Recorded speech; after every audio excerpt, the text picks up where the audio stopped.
Ore 17:20 arriva su una macchina scura, senza fare brutti pensieri però, non è quella di rappresentanza. Lui l'auto blu non ce l'ha più dalla precedente sindacatura, l'ha consegnata ad una concessionaria, un gesto simbolico per contenere i costi della politica. Ad accompagnarlo il designato vice sindaco Piero Luparello. Marco Zambuto scende, dietro c'è la moglie Marzia La Russa. I tre, assieme ad altri assessori, amici e dirigenti del comune, si recano all'interno dei locali dell'archivio della Procura della Repubblica di via Scimè.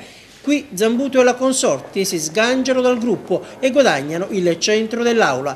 A proclamarlo sindaco il magistrato Marco Salvatori, presidente della commissione dell'ufficio centrale elettorale. Sindaco, adesso c'è il sigillo sui numeri, la proclamazione, parte ufficialmente lo Zambuto bis. Parte ufficialmente con una grande responsabilità, con una grande volontà di continuare a servire questa città, occuparmi dei problemi. E Marco Zambuto, dopo la schiacciante vittoria al ballottaggio e la tappa di ieri, è ora pronto per ricominciare, per rimettersi al lavoro.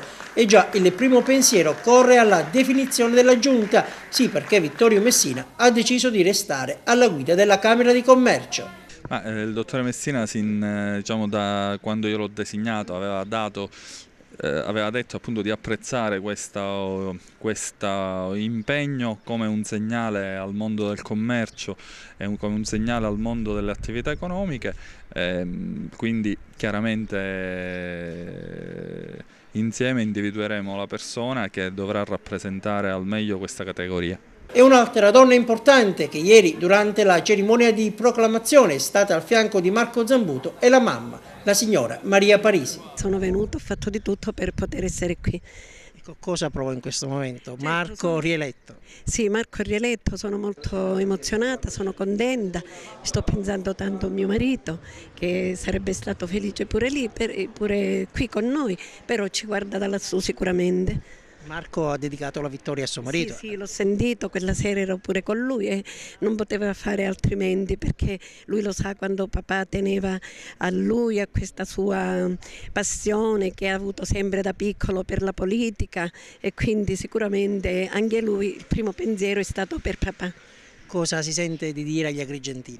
Sono contenta, li devo ringraziare per il grande affetto, perché hanno capito, hanno saputo accogliere questo grande senso di responsabilità che ha avuto mio figlio.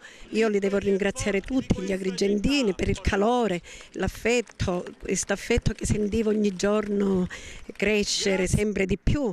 Lo sentivo, lo percepivo, però stavo sempre con un passo indietro perché volevo vedere i risultati, però nel mio cuore ero fiduciosa.